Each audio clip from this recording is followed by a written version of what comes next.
Hey folks, Paul from Easy Acres Off-Grid Homestead, and I'm back with another seasonal update of all the little goings-on at my little Southern Oregon high desert homestead. We've been facing some record heat and drought this summer affecting the entire region, but we've been leaning forward seeking solutions. I have a major update to my off-grid solar power situation that I'm eager to share with y'all, and I even ramped up my gardening this year. I'll be applying what I learned in years past to increase my chances of success, and I'm excited to share some of that progress that I've been making with y'all. I've been doing this little off-grid thing now for a couple of years, and it's a very challenging landscape and a challenging climate. We're very prone to frost and drought and even the threat of wildfire during the peak of the summer. And you know, all that being said, there really is no place that I'd rather be than under my ever-changing skies on my little off-grid acreage, sharing it with all the beautiful creatures that I just happen to be sharing it with. We may do things a little slow and easy out here, and we take plenty of time to appreciate the natural gifts of a bit of sunlight on a summer morning and even the blessings of a rare desert thunderstorm. All of it's absolutely free, just falling out of the sky, and if we have half the sense that God gave geese, we might even be able to catch some of it. So come on back, we're just a couple miles off the dirt track, and let me show you a little bit of what I've been up to out here at Easy Acres Off-Grid Homestead.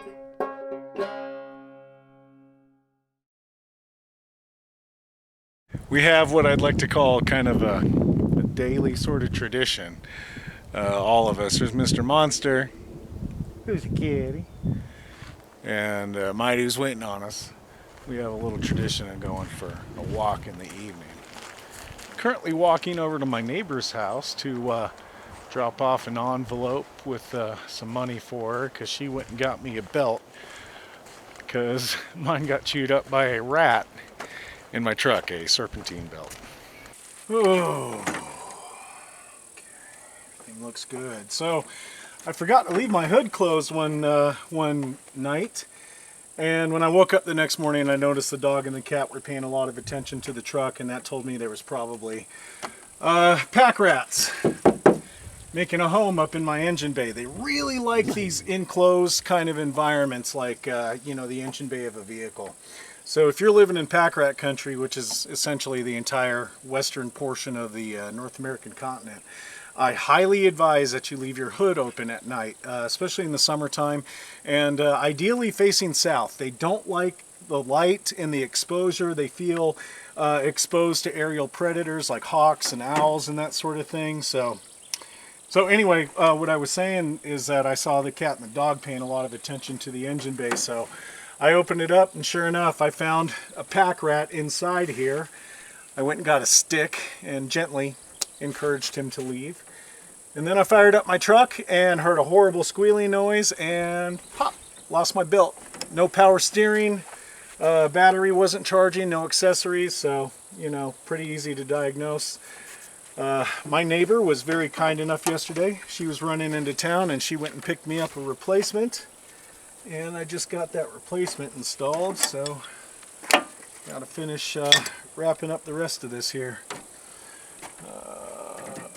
Okay. Packrats are also called bushy-tail wood rats, and they're rather large. They're larger than most people think. The ones that I see around here are comparable to, you know, a large gray squirrel at least. They are quite large. Very prolific, and you'll see their nests around. It'll look like a big jumble of sticks. And you know, that's the real danger, because what they do is they attempt to make a nest in your engine bay, and they'll leave sticks and twigs and stuff on your engine, and then when you're driving down the road, if you don't know it, that could potentially catch fire. That has happened to people that I know around here. So something to be aware of if you are living in packrat country. Oh, I was supposed to disconnect that battery terminal, but I never did. Check this out. I don't know if you can see that. There's some of the fur from that poor thing got caught up in my motor. Whoopsie daisy, I was supposed to disconnect that. Alright, let's get it fired up. What do you think, Maidu? What do you think, huh?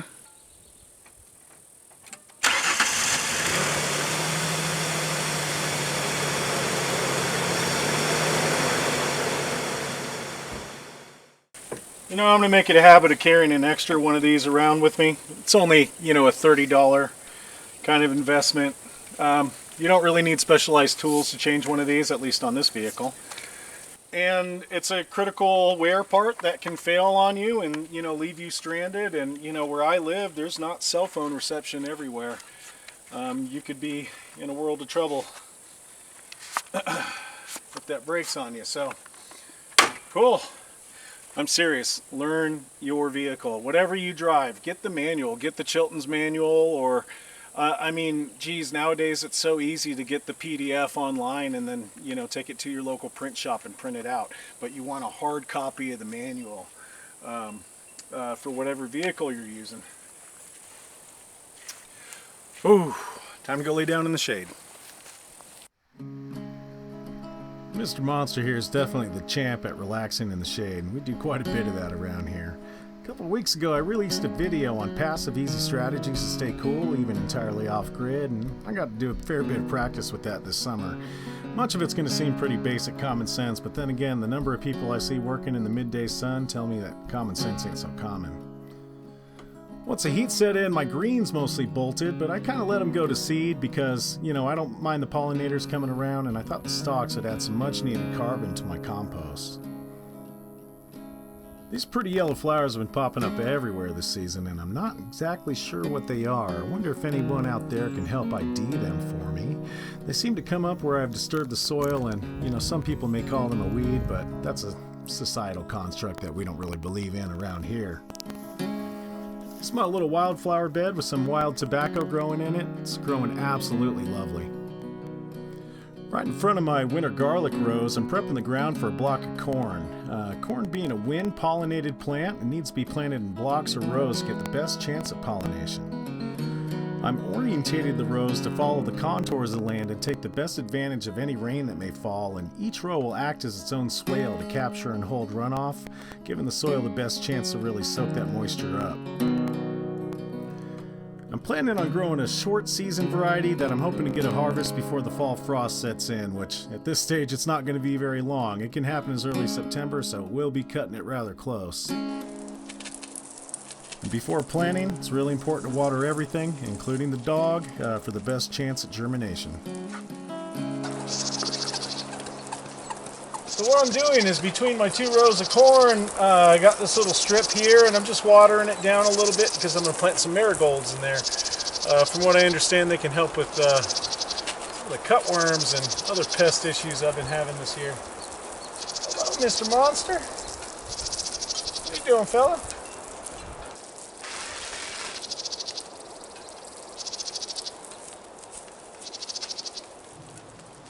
So yeah, this is just my plastic mulch that I got down for my corn, for the oxusu. And it's what I used last year, and it worked pretty well, but I lost most of my crop last year because of frost. We had a hard frost come in, like almost July, and wiped out most of my crop. So I waited to plant this year. We're safe from frost now, probably reasonably safe. So I got my sheet mulch down, and I got my rows all kind of delineated out. I went ahead and amended the soil with some compost, and yeah, just watering it down. I'm going to plant a row of marigolds here in the middle, and I'll get that corn planted today.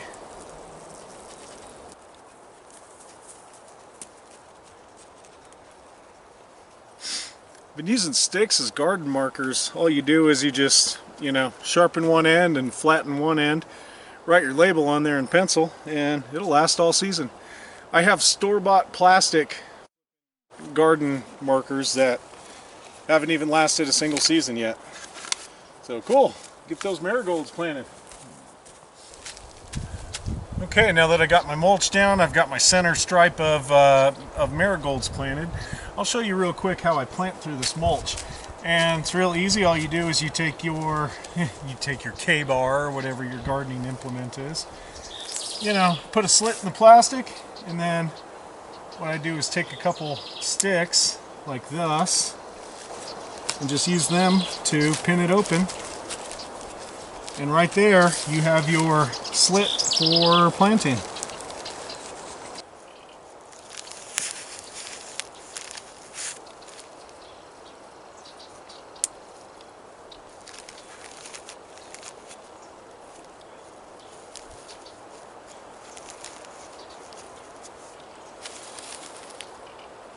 Oh boy, so a quick little garden update. The corn is coming up pretty good. See it coming up through the plastic mulch? But all the garlic that I had been working on since the winter time got ate. Look at that. Like the bulbs are plucked. The bulbs are all gone from each row.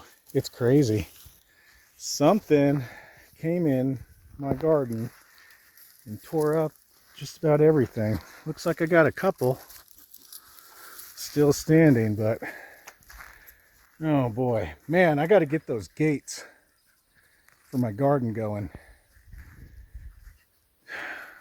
Dang it, just to keep those rodents out. But the corn looks good. Rain! Oh my gosh, it's raining! Yeah! Hey, Mr. Monster! Mr. Monster, it's raining, buddy! Whoa, aren't you excited about that? Oh, you know the corn's excited. You know the corn's excited. I harvested the garlic that I could. What the rodents and rabbits left for me. I set a 110 conibear trap over here, and I'm just kind of using stuff to kind of block that off to kind of funnel them through here. Hopefully they'll quit eating my garden, but yes, yes, yes, rain! Yes, yes, yes, that's what we like to see. That's what we like to see. Fill that rain barrel, baby. Oh yeah. Yeah, yeah, yeah, yeah. Fill it up. Fill it up, fill it up, fill it up. Nice. I'm not too proud to admit that I was so excited about the rain that I may have frolicked a little. I may have scampered and capered, you know, all that kind of good stuff. And I love the sound of rain on a tin roof. I love it even more knowing that it's filling up my my water storage containers. They're getting rather low. Oh goodness, so awesome. And while we watch the corn grow, I want to play y'all a sad bluegrass song, if you don't mind. Shady Grove, my little love, Shady Grove, sing. Shady Grove, my little love, I'm bound to go away.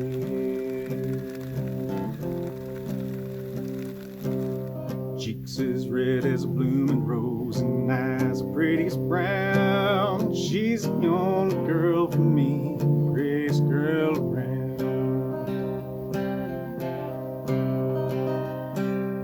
First time I saw Shady Grove, she's standing in the door, shoes and stockings in her hand, little bare feet on the floor. Shady Grove, my little love, Shady Grove, sing. Shady Grove, my little love, I'm bound to go away.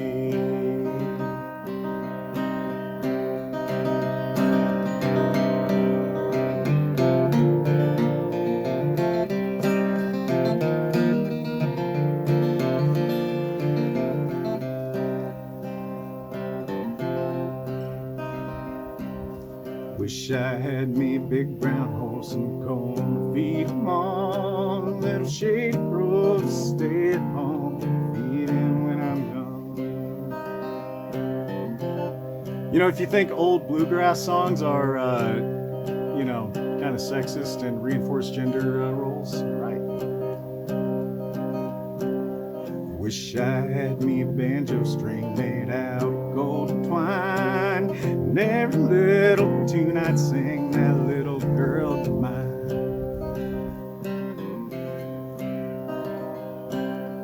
Shade Grove, my little love, Shade Grove, sing. Shade Grove, my little love, and go away. Using this plastic sheeting as mulch really holds that water in, and you know, it's really allowed me to grow this corn even in this desert environment. And also, a little hint that I might be doing something right is I have frogs. I have little tree frogs. There he goes. There he goes. Hanging out in my corn patch. I'm in the high desert, and the frogs have chosen my corn to live. That tells me that I'm doing something right. I love having them around. They're adorable, and I think they might be eating some of the insects for me. I haven't used any sort of pesticides or nothing like that on my corn, and it's been just fine. For the most part, the rodents have left it alone, for the most part, but they have got a little bit of it. But being in this sort of fenced off area has helped a lot too. Doing a deep watering, I think that makes a big difference. Look at how well that native tobacco is growing. Really, it's growing nice. I'm gonna grow more of that. Look at how pretty these flowers are. Yeah, really, really interesting plant. And the leaves have this, like, yeah, interesting kind of feel and odor to them. You know, I'm not sure if it's a really super high nicotine content because this is a native tobacco, a rustica variety, but very cool plant. I'm gonna grow some more of that. I'm serious. A lot of off-gridders need to seriously consider a dual sport motorcycle. Mine is so useful for buzzing into town or stopping by the post office. It's amazing. All right, so a couple days ago, I got a message over Instagram, I believe, from somebody who said, hey, head down to the post office. There's something waiting for you there. So, went down. I just opened it up and took a peek, just a little bit. Had the dog smell it, make sure it wouldn't explode on me or anything. But they indicated that it would be something that would change my life. Okay. All right. Some inline connectors, some blade fuses, more wiring. This is the good stuff. This is the good stuff. Let's see.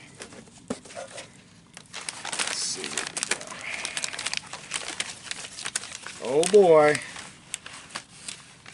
MPPT solar charge controller. Look at that. Look at that. Now they did say that the display quit working on them, so they did say that they had another one in here, but I do have my own digital battery monitoring system, and that might be what this is here. Yep, that's exactly what that is. Cool. So, kind user, thank you so much. I am just about there when it comes to setting up my large solar array and giving me a lot more power than I know what to do with. Holy cow. One of the crops I've been really trying to successfully grow out here is potatoes. High in nutrients, they store well, it just makes sense as an off-grid staple. Ask any hobbit and they'll agree, taters is good any way you cook them. Oh yeah. What's taters, precious? Boil and mash them, stick them in a stew. Now here I'm utilizing the Ruth Stott heavy straw mulch, no watering gardening method, and I've had really good results so far this summer. I'm giving them very little supplemental water, and I'm just piling on more straw as they grow up through the mulch, and even during the brutal summer heat, they seem to do just fine. Now only time's gonna tell if I'm actually growing spuds or if I'm just growing the green tops to them, so make sure y'all subscribe so you don't miss it. Along with the summer heat comes a very real threat of wildfire, and we've had some bands of lightning produce some rather sizable fires in my area. The air quality's dipped for days at a time for us, depending on the wind direction. A few miles north, we had a 1,500 acre fire breakout that triggered evacuations in my area, and you must have a plan. And it's about that time of year again. Just woke up to County Emergency Management alert to be ready to evacuate, so I'm going to keep Mr. Monster inside the cabin today so he doesn't run off like he did a couple years ago during a wildfire. Excuse me, during a wildfire, and that way if I need to snatch him up and evacuate him, it won't be very difficult.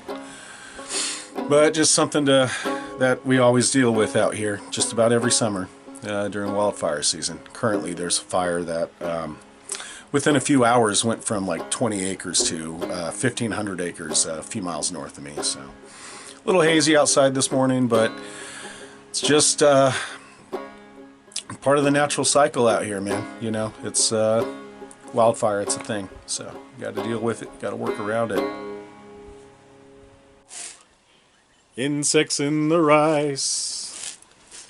Oh yes, there's insects in the rice. I didn't have the lid on tight, now there's insects in my rice. Oh, you don't think I'm not going to eat it just because there's a couple bugs in there, do you? Okay, I'm about to make some rice, one of my staples. I eat it just about every day, and here's my tong. It's my little Korean cooking pot my mom sent me. But you can use anything, any kind of pot that's got a lid. I see a lot of measurements when people talk about rice, like you put 1 cup of rice and 1 cup of water. You don't need measurements. You don't need any of that. What you do is you take your rice, put it in your cooking conveyance, and because I'm fancy, I'm going to add a little quinoa to that too. This is what I harvested last year for my quinoa plants. Not much, but a little bit. Or for my amaranth plants. And let's mix that up just a little bit. Cool. Alright, we'll mix it up a little bit. And you never, ever, ever, ever need to measure anything. Come on, guys. This is rice. This is easy. So just make it nice and flat. And add water. Mix it up. Hopefully your hands are cleaner than mine, but you know. And you add water until it comes up to the first knuckle of your middle finger. I don't care if you're making a little bit of rice like this just for the day, or if you're making, you know, a giant pot to feed a family of 5. That's the only measurement you ever need when you're cooking rice. At first you want the rice to be cooking at relatively medium-high heat, but as soon as it starts to boil, then you want to turn the heat down to a simmer. Leave the lid on. That's really important for the rice grains to get cooked thoroughly. And I generally will leave it on for about 30-40 minutes or so on very low, just to let it cook up and get nice sticky and fluffy like I like it.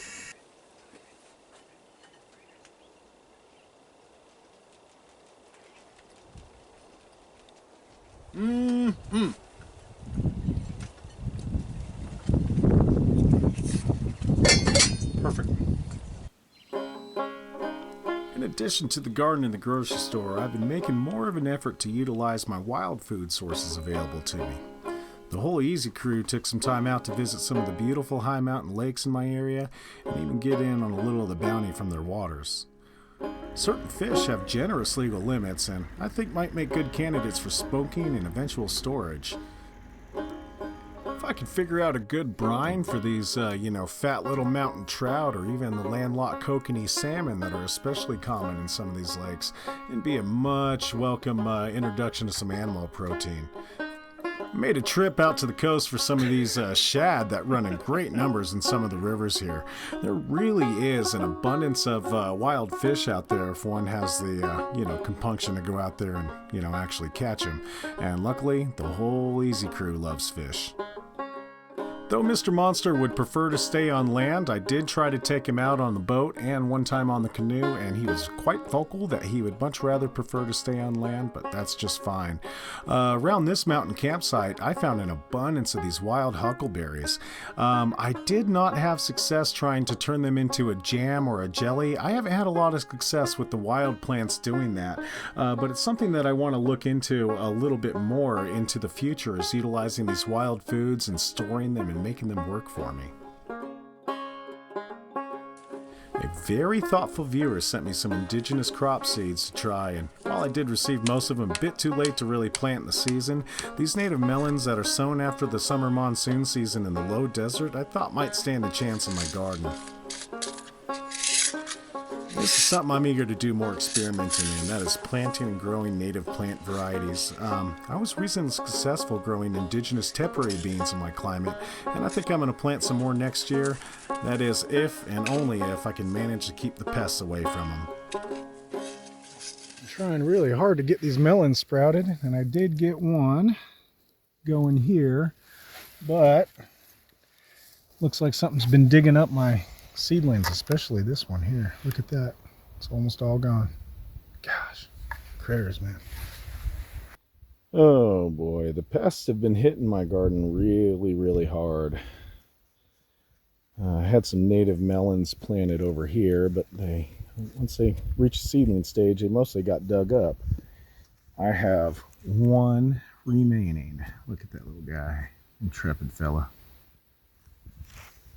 Now, until I get my fancy gate going here for my garden, by the way, look at my corn. Until I get a fancy gate, what I have been doing is setting these little foothold traps here. I make a little gap for the critters to come through, and inside there is a foothold trap. I catch anywhere between 2 to 4 squirrels a day in that thing. Hard times, huh? Whew, oh man. It's getting towards the latter part of summer. The critters have been stripping all of the greenery off most everything in my garden. This year are sunchokes. That there is my due. But these usually do really well, but as you can see, they don't leave much of them when they do get at them. 3 or 4 times now they have stripped off every single leaf from all the plants, and this is what's here. So maybe not enough to harvest or anything, but probably enough to set me up for next season. Over here is a native strain of tobacco that is growing incredibly well. I'm really pleased with it. The flowers on it are just beautiful. They really are.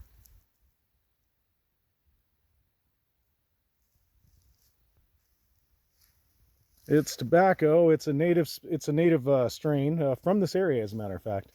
So, you know, it kind of gets a bad rap when I tell people that's what I'm growing, but I think it's interesting. I think it's a beautiful plant. Produces extreme amounts of nicotine. Something on the order of 10-15 times more than standard nicotine that you would find in Nicotina tabacum plants. This is a rustica variety, so extremely high nicotine content. Also in here I got some milkweed, narrow leaf variety. Didn't take off very well though. Maybe next year. So out of my entire super clever plastic mulching kimchi garden, I am left with 2 Napa cabbages that were left intact by some squirrels that had raided this garden bed. This was all planted. All of this was planted using that plastic sheeting for mulch. They left me with 2 cabbages, and it looks like I got, oops, a little mushroom going there too. So, oof. I've been trapping some of the squirrels. I'm going to get this bed planted again, and gosh, man, I hope I get some kimchi put up this fall. Really hope I get some kimchi put up this fall. Check this out. This is some purslane that self-seeded. I had it planted on the outside of the bed, and I'm noticing some of it come up here, so I'm just going to let it grow. Yes, ma'am. What can I do for you? Oh, is that right? Is it time for play? Is it playtime? Any activity where I might splash water around, I try to do in and around my crops, just so that I'm not wasting any of that water. I'm obsessive about doing laundry. I do laundry like almost every day. They sure love it when they get new sand. Look at that. And you know, I think that sand's really good for my garden. My soil is rather silty, And, you know, within 3 or 4 days, they're going to kick all that sand out, and it's going to end up, and that sand is going to end up down here, and then it's going to be raked up and thrown into my compost. So not only is that sand kind of supercharged from their droppings and their food waste and all that kind of stuff, but also it's going to provide some structure and aeration to my, you know, rather silty soil. So I feel like this is a great combination for amending my soil in my particular part of the world. Oh yeah, they certainly appreciate getting new sand, that's for sure. So wonderful. Last night we got a little bit of rain. Not too much. I only got a few gallons off of my cabin. When I say a few gallons, maybe like 20 or so. And about half that off of my other structures. But man, water is a constant concern. Especially this year, because I've ramped up my growing by a major factor. So this fall I really need to get on getting some more water capacity, or storage capacity. That's going to be real important here soon. And my dog, Maidu, come, let everybody see you. Come here. Good girl, sit. Oh, you're so good. I got this cut on my arm she's been really curious about lately. Anyway, Maidu here figured out how to open my big IBC tote water storage tanks last spring, and it's kind of cute. But she wasted about 1,000 gallons of water. She opened up my water storage tanks a couple times. Goodness.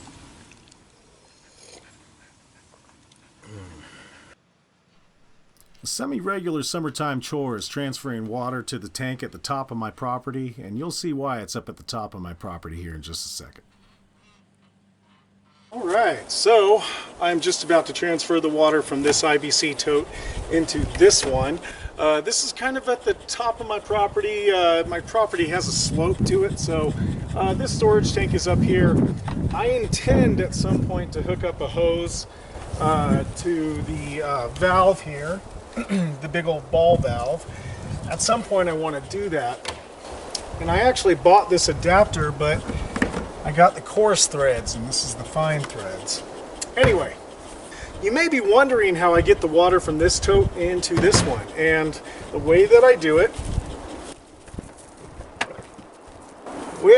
is with this contraption here. This is an RV pump. I actually got this out of an RV that I found in the woods. It had been dumped in the woods and set on fire, as a matter of fact. And I was able to salvage this pump from it. And hooked it up to some hosing, and that's all it is, really. So go ahead and get this all set up.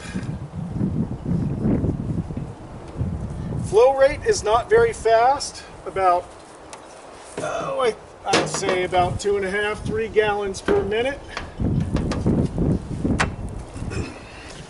You may notice that my the bottom of the hose here that goes into the tank, I've got some screen wrapped around there, and I've got some fishing weights on here too. That'll hold the hose to the bottom of the tote, and that way it's not sucking up air or anything like that, because if you start running it empty, you run these pumps dry, you can easily burn them out. Now the way that I power this this pump is that they work off an RV, so most stuff in RVs is really convenient because it's going to be 12 volts, generally. But read the label. Here in the bed of my truck, I have a Deep Cycle Marine battery that I borrowed from my boat, and this thing will run that pump for hours and hours and hours on it. Simple as matching colors. And on mine, simply because I want to be able to turn it off if I see that this is running empty, I put a little on-off switch here. And everything is really easy to put together with these, I can't remember the name of the international standard, but with these style plugs here. The international standard will be here. There you go. Okay. So, switch it on.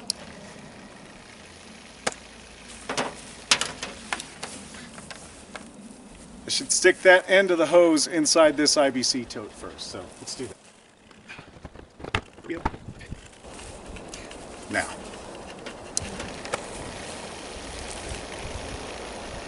there we go. Too easy.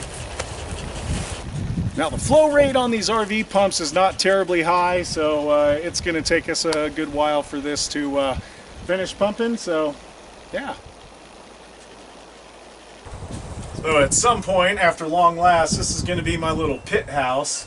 And I have a big stack of flagstone that I've been collecting and saving over there that I plan on using for the floor and some of the walls here. That wood stove that you see over there, my plan is to place it approximately where I am right now and build like a stone mantle and everything. It's just been so hot all summer. I haven't even wanted to even work on this very much. So hopefully I make some progress this fall on it. There's just like a million things that always need attention out here, and you know, one thing that I have embraced is trading done for perfect. It's a lot easier to get something done and then, you know, work on it as you have time than to sink all the time into making something perfect before I shift to something else. It may not be ideal, but you know, so far it's worked for me. You know, sometimes it can be easy to become overwhelmed by the amount of work that's required to keep a little homestead like this up and running. And I really do feel like I'm spinning plates out here at times. I just have to sit back and remind myself of how far I've come. And I'm hoping that you all subscribe and see what I'll be able to harvest from this here little garden. And I have some ambitious plans and projects that I'm working on that taking this homestead thing to a level I never imagined before. And I hope you'll be around for it. Friends, there's no surer sign of fall than the baby lizards hatching and, you know, catching the last of the summer sun, preparing to endure the long, cold, dark of winter. And in the meantime, there's so much to accomplish and so much to get done. I just hope that you'll be here with me for it. Well, from my little humble homestead in the mountains of Southern Oregon, I bid you all be well, wish you good health, and above all, y'all be easy.